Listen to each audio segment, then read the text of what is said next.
코아 코피튜브 구독자 여러분, 홍보막내 홍막입니다. 홍막터뷰는 코피와 관련된 분들을 모시고 인터뷰를 하는 채널인데요. 오늘 모신 분은 코피와 WHO가 공동 제정한 이종욱 기념 공공보건상을 담당하고 계신 홍미라 과장님이십니다. 과장님 안녕하세요. 안녕하세요. 자기소개 부탁드립니다. 안녕하세요. 저는 커뮤니케이션 팀에서 일하고 있는 홍미라 과장이라고 합니다. 저는 이종욱 공공보건상을 비롯한 이종욱 기념사업, 그리고 글로벌 헬스 포럼 등 여기 계신 홍막님과 함께 홍보의 이런저런 업무를 담당하고 있습니다. 과장님, 그 이종욱 기념 사업을 사실 담당하시면서 그 안에서 이종욱 공공보건상을 담당하고 계신 거잖아요. 담당하신 지 어느 정도 되셨죠? 이제 만 2년이 되어가고 있는 것 같아요. 이종욱 기념 공공보건상은 어떤 상인지도 소개해 주실 수 있을까요? WHO에서 이제 사무총장 명의로 그 세계 보건의료에 기여한 사람들에게 주는 여러 가지 상들이 있는데요. 이종욱 기념 공공보건상은 그 상 중에 하나로 저희가 2009년도에 WHO와 함께 제정을 해서 지금 공동 운영을 하고 있고요. 2023년인 올해 이제 15회째 운영을 하고 있습니다. 그 여러 가지 사무총장들 상 중에서도 좀 가장 상금도 큰 편이고 또 매년 안정적으로 운영을 하고 있어서 뭐 상금이 전부는 아니지만 그래도 좀 위상도 높고 또 규모도 큰 상이라고 할 수 있을 것 같습니다. 상금이 어느 정도 되죠? 상금은 10만 달러인데요. 한국 돈으로는 이제 1억이 넘는 금액이어서 꽤 큰 금액이라고 할 수 있을 것 같습니다. 이게 5월마다 시상식을 하잖아요. 근데 사실 시상식은 5월 하루지만 거의 1년 내내 그 상을 운영하기 위해서 일을 하셔야 되잖아요. 그 운영 방식은 어떻게 되는지 소개해 주실 수 있을까요? 이제 전년도 여름에 후보자 추천 요청을 WHO에서 각 회원국에 공문으로 보내기 시작해요. 후보자 추천 요청 공문을 보내고 그 공문을 11월 초 정도까지 보통 접수를 받고 있어요. 이제 WHO에서 11월 초에 접수를 받고 나면은 내부에서 또 이제 뭐 적격하지 않은 후보자들 같은 경우에는 또 제외를 하기도 하고 서류를 정리해서 저희에게 전달을 해주는데 그게 보통 한 12월 정도 이제 기간이 되고, 그럼 이 12월에서 1월 사이에 한 달 남짓한 기간 동안 저희는 또 그 서류를 받아서 잘 또 필요하면 번역도 하고 내부 내용 정리도 하고 또 전문가분들을 초빙도 하고, 그래서 이 선정 자문회의를 또 진행을 하고 내부의 의견을 또 이렇게 정리를 하게 되고, 그러고 나면 이제 1월에 선정위원회를 WHO 그 집행이사회 개최 일정 중에 진행을 하게 됩니다. 그래서 그 자리에서 수상자가 누구일지 결정을 하게 되고요. 선정위원회에서 선정이 되고 나면은 이제 5월 시상식에서 공표가 되고, 또 그 5월이 지나고 나면 여름에 다시 또 후보자 추천을 받게 되고, 이렇게 또 1년이 다시 시작이 되고 그렇습니다. 어느 정도 후보자들이 들어오셨어요? 작년이나 올해 정도? 보통 후보자들이 10명, 그러니까 저희가 개인과 기관 다 합쳐서 들어오는데 10개가 넘게 들어오고 있어요. 근데 이제 코로나가 있었던 작년, 재작년 정도쯤에는 조금 인원수가 줄어들었었는데 올해는 다행히도 좀 이제 예년 숫자를 회복을 해서 올해는 14팀, 15팀 정도의 후보자가 있었습니다. 네, 그러면은 지금 사실 1월에 그 선정위원회는 끝났고 이제 5월을 아마 기다리고 계실 텐데 올해에도 제네바를 가시나요? 작년 1월 선정위원회까지는 온라인으로 진행을 했었어요. 아직 좀 안전하지 않다는 판단이 좀 있었어서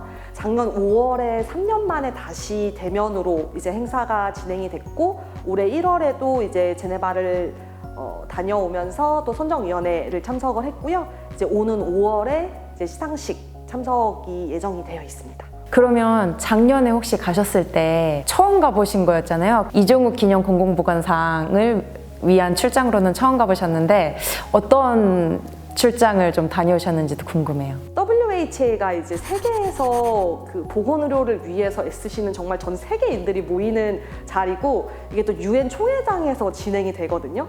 그래서 UN 총회장에 가면은 거기에 이제 그 리퍼블릭 그 오브 코리아라는 이제 그 자리에 딱 쓰여져 있어요, 그게. 근데 이게 처음 거기에 가보면은 뭔가 이제 내가 뭔가 한국을 대표해서 여기에 와 있는 사람 중에 하나구나라는 되게 뿌듯함 이런 게 생기기도 하고, 또 그래서 그 자리에서 또 열심히 사진도 찍고 그리고 저희가 작년 시상식을 준비를 할 때 이제 시상식 대기를 하면서 거기 WHO 사무총장이 이제 그 테드로스 사무총장 그 분이 오셨었을 때 저 이사장님과 재빨리 올라가서 이제 그 대면으로 이제 면담을 조금 나누면서 공공보건상에 대해서 뭔가 좀 약간 어필도 하고 저희가 또 새롭게 뭐 수상자와 관련해서 이 상 위상을 높이기 위해서 여러 가지 노력들을 하고 있거든요.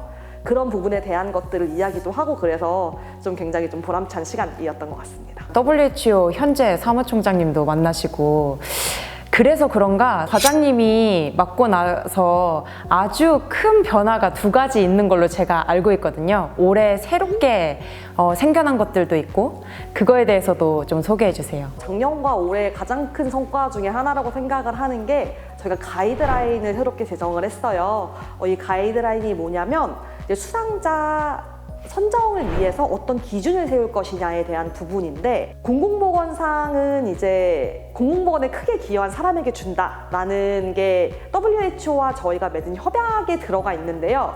사실 이게 좀 명확하지만은 않은 부분이어서 저희가 지금까지 14년 운영을 하면서 공동수상이 5번이 있었거든요. 사실 뭐 그만큼 이제 공공보건에 기여하신 분들이 많다는 거일 수도 있지만 어떻게 보면은 어떤 사람에게 이 상을 줘야 할지가 좀 명확하지 않아서 오는 부분일 수도 있다라는 생각이 들었어요. 그래서 그것보다는 조금 더 명확한 이제 기준이 필요하겠다라고 생각을 했고 물론 과거에도 그런 기준을 계속 세우기 위해서 노력을 했었고 또 WHO와 이제 평가 기준을 맞추기 위한 노력들을 여러 가지 하긴 했었는데 담당자가 바뀌면서 좀 흐지부지 되기도 하고 또 아무래도 이제 어딘가에 명시가 되어 있는 게 아니다 보니까 구속력이 있지는 않아서 또 이게 그 정확하게 기준으로 사용을 하긴 좀 힘들었던 부분들이 있는 것 같아요.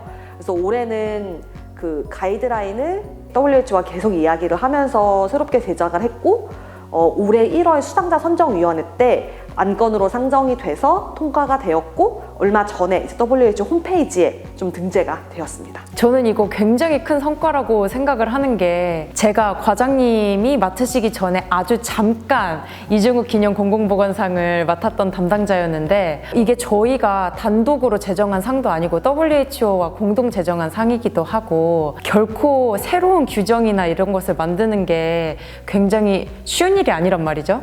근데 정말 고생이 많으셨을 것 같고 또 14년간 운영을 하면서 많은 담당자들과 또 많은 이제 저희 직원들이 원하고 있었던 부분인 것 같아요. 이렇게 더 명확한 기준을 세우고 가이드라인을 세우는 게. 근데 그거를 해내셔서 저는 박수 쳐드리고 싶습니다. 수고 많으셨습니다. 그리고 사실 이제 5월 앞두고 있는데요. 이번 시상식 때는 지난번들과는 달리 또 새로운 행사가 하나 있다고 들었거든요. 지금 저희가 준비를 하고 있는 부분 중에 하나가 수상자가 시상식에서 단순히 뭔가 짧은 스피치를 하는 것 말고 어떤 활동을 해왔고 약간 나의 성과가 어떤 것이다 라는 거를 이야기할 수 있는 자리가 있으면 좋겠다 라는 공감대가 있었어요. 그래서 수상자의 국가 또 그리고 뭐 저희 준비하고 있는 그 재단과 한국 측 그리고 또 WHO 이렇게 같이 좀 해가지고 수상자가 강연을 할 수 있는 자리를 좀 했으면 좋겠다라고 생각해서 준비를 하고 있고 또 이거를 위해서 수상자가 이제 해당 국가에서 어떤 활동을 해왔었는지 이런 것들을 뭐 영상으로도 또 텍스트로도 좀 담아낼 수 있도록 좀 만들려고 준비를 하고 있습니다. 진짜 큰 일을 준비하고 계시네요. 또 우리나라도 아니고 제네바 현지에 가서 그런 행사를 준비하신다는 게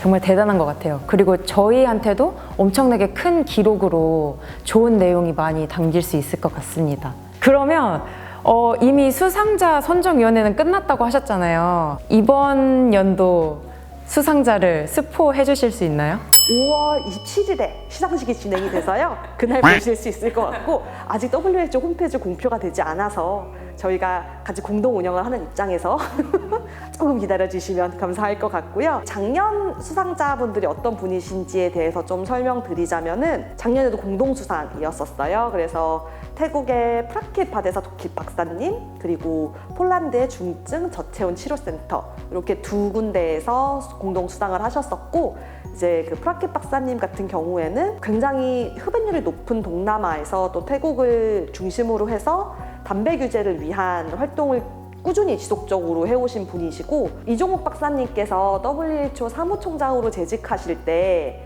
담배 규제 기본 협약을 채택했던 만큼 또 굉장히 적합한 수상자였다고 볼 수 있을 것 같고 이제 그 중증 저체온 치료센터 같은 경우에도 저체온 환자들을 위한 이제 뭐 프로세스들 또 이제 소프트웨어나 어플리케이션 개발 같은 좀 혁신적인 부분들을 잘 개발을 했었기 때문에 네, 또 수상을 하시게 되었던 것 같습니다. 올해 수상자도 굉장히 기대가 되네요. 어떤 기준으로 또 새롭게 바뀐 가이드라인에 맞춰서 이렇게 시상을 하게 될지 그게 기대가 많이 되고요. 오늘 사실 이렇게 바깥에서 처음으로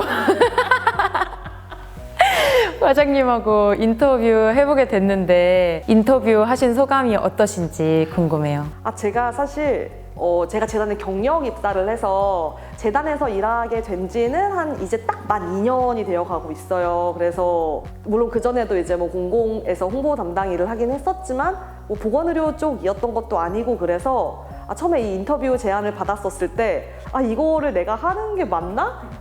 나보다 훨씬 더 이제 전문적으로 내용을 잘 알고 또 그런 직원들이 너무 많은데 내부에 그런 생각이 들었었지만 이제 유튜브를 위해서 고군분투하고 있는 거 제가 항상 알고 있기 때문에 또 힘을 보태줘야 하지 않을까 하는 생각 또 그리고 뭐 내가 뭐 너무 잘하고 완벽해서가 아니라 내가 지금 하고 있는 활동들 또 얘기하고 또 이 자리를 통해서 이종욱 박사님이나 또 재단의 활동 그리고 대한민국이 이런 이종욱 기념 공공보건상이라는 정말 국제적으로 위상이 높은 상을 운영하고 있다라는 거에 대해서 한 사람이라도 더 알게 된다면 좀 의미가 있지 않을까 하는 생각으로 여기까지 오게 됐고요. 저희 내부에서 좀 항상 농담처럼 하는 얘기가 있는데 이종욱 기념 공공보건상은 이제 그 보건의료계의 노벨상이다 이런 얘기를 항상 하고 있어요. 그럼요. 전 보도자료에도 썼는걸요? 내부에서는 그렇게 항상 생각을 하고 있는데 약간 이게 내부만이 아니라 외부에서도 좀 그만큼 인정받을 수 있도록 정말 그 위상이 있고 또 의미 있고 이런 상황이 될 수 있도록 좀 계속 노력을 해 나가고 싶습니다. 과장님께서 올해 새롭게 하신 가이드라인 제정이라던가 수상자 강연 그런 것만 하더라도 아마 인지도 제고하는데 아주 큰 첫발자국 떼신 게 아닐까 그렇게 생각이 듭니다. 네, 오늘은 이종욱 기념 공공보건상을 담당하고 계신 홍미라 과장님과 만나봤는데요. 저희 홍막터뷰도 필요하신 곳 그리고 알고 싶은 곳 있으시면 어디든 달려갈 테니 댓글로 많이 남겨주세요. 저희 또 만나요. 코바!